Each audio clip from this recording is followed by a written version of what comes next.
CSK സംബന്ധിച്ച് പിന്നെ കഴിഞ്ഞ സീസണിൽ അവർ അനുഭവിച്ചിരുന്ന പ്രധാനപ്പെട്ട പ്രതിസന്ധികളിലൊന്ന് ഈ പവർ പ്ലേയിൽ അവർക്ക് സംഭവിച്ച വലിയ ചില പിഴവുകളാണ്. ഇപ്പോൾ പല റൊട്ടേഷനുകൾ നടത്തിയിട്ടും വിജയിക്കാത്ത ഒരു സംഗതി. ഇപ്പോൾ ഇന്നലെ ക്യാപ്റ്റൻസ് മീറ്റിൽ മുംബൈയിൽ ഋതുരാജ് ഗെയ്ക്വാദിനോട് ചോദിക്കുന്നുണ്ട്, മഹേന്ദ്ര സിംഗ് ധോണിയുടെ പൊസിഷൻ ഏതാണ് എന്ന കാര്യത്തിൽ നിങ്ങൾക്ക് ഇതുവരെ എനിക്കൊരു മറുപടി പറയാൻ കഴിഞ്ഞിട്ടില്ല. പക്ഷേ നിങ്ങൾക്ക് ഒരു കാര്യത്തിൽ മറുപടി പറയാൻ സാധിക്കും, ഋതുരാജ് സഞ്ജു അല്ലെങ്കിൽ സഞ്ജു ആയുഷ് മാത്രേ അല്ലെങ്കിൽ സഞ്ജു ഋതുരാജ് ഇതിലേതാണ് എന്ന്. ഒറ്റടിക്ക് അദ്ദേഹം വൺ വേർഡ് ആൻസറാണ് പറയുന്നത് ഋതുരാജ് സഞ്ജു എന്ന് പറഞ്ഞാൽ അവരുടെ ഓപ്പണിംഗ് സ്ലോട്ട് തീരുമാനമായിരിക്കുന്നു എന്നുള്ളതാണ്.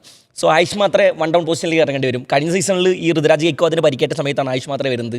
പിന്നെ അദ്ദേഹം അങ്ങോട്ട് ആ ടൂർണമെൻറ്റ് സംഭവം ഇവർ അവസാന സ്ഥാനത്താണ് ഫിനിഷ് ചെയ്തെങ്കിൽ പോലും ബ്രവിസും ആയുഷ് മാത്രയും ശരിക്കും ചെന്നൈ ആരാധകർക്ക് അവസാന ഘട്ടത്തിൽ കൊടുത്ത പ്രതീക്ഷ വളരെ വലുതായിരുന്നു. അപ്പോൾ സ്വാഭാവികമായിട്ടും അവർ അടുത്ത സീസണിലും ആയുഷ് മാത്രമേ ഓപ്പണിംഗ് സ്ലോട്ടിലാണ് കാണുക. പക്ഷേ ആയുഷ് മാത്രമേ കഴിഞ്ഞ 2019 അണ്ടർ-19 ലോകകപ്പിൽ അദ്ദേഹം ഓപ്പണിംഗ് സ്ലോട്ടിൽ പരാജയമായിരുന്നു എന്നുള്ളതാണ്. തുടക്കത്തിൽ അദ്ദേഹം വല്ലാതെ സ്ട്രഗിൾ ചെയ്യുന്നുണ്ട്. പിന്നെ അദ്ദേഹത്തെ വൺ ഡൗൺ പൊസിഷനിലേക്ക് ഇറക്കിയ സമയത്ത് സെമിയിൽ അഫ്ഗാനിസ്ഥാനെതിരെയും ഫൈനലിൽ ഇംഗ്ലണ്ടിനെതിരെയും അദ്ദേഹം 50 അടിക്കുന്നുണ്ടെന്നുള്ളതാണ്. സോ ആയുഷ് മാത്രമേ വൺ ഡൗൺ പൊസിഷനിലേക്ക് ഇറക്കുന്നത് കൊണ്ട് അവർക്ക് പ്രയാസമൊന്നും വരാൻ പോകുന്നില്ല.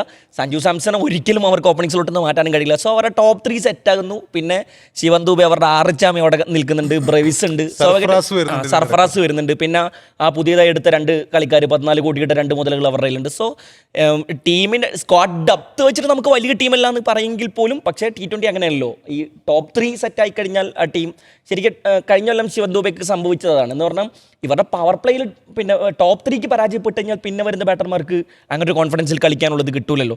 അങ്ങനെയാണ് അവർ കഴിഞ്ഞ സീസണിൽ 10 കളി തോൽക്കുന്നത്, വെറും 4 മത്സരം മാത്രം ചെയ്യുന്നത്. സോ സഞ്ജു വരുന്നതോടുകൂടി അങ്ങനെ ഒരു മാറ്റം സംഭവിക്കും എന്ന് തന്നെയാണ് കരുതപ്പെടുന്നത്. ശിവൻ ദുബെയുടെയും അതെ ടോപ്പ് 3 എന്ന് പറഞ്ഞത് ഈ കറക്റ്റ് ഒരു പോയിന്റ് ആണ്. കാരണം കഴിഞ്ഞ പ്രാവശ്യം ഗുജറാത്ത് എല്ലാ മത്സരങ്ങളും ജയിച്ചത് അവർ ടോപ്പ് 3 ഫോമാണ്.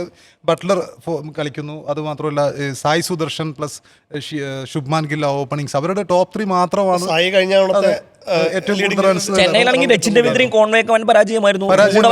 ടോപ്പ് 3യുടെ പെർഫോമൻസ് എല്ലായ്പ്പോഴും ഏത് ടീമിനും ഒരു ഇമ്പാക്ട് ഉണ്ടാക്കുന്നതാണ്. കഴിഞ്ഞ പ്രാവശ്യം ഗുജറാത്തിന്റെ എല്ലാ കപ്പടിക്കുന്നതിൽ പ്രധാന കാരണം ഫിൽ സോൾട്ടും വിരാട് കോഹ്ലി തന്നെയായിരുന്നു. അതെ, പിന്നെ ഈ രജത് പട്ടീദാറും അതിനുശേഷം വന്ന് കളിച്ചിട്ടുണ്ട്.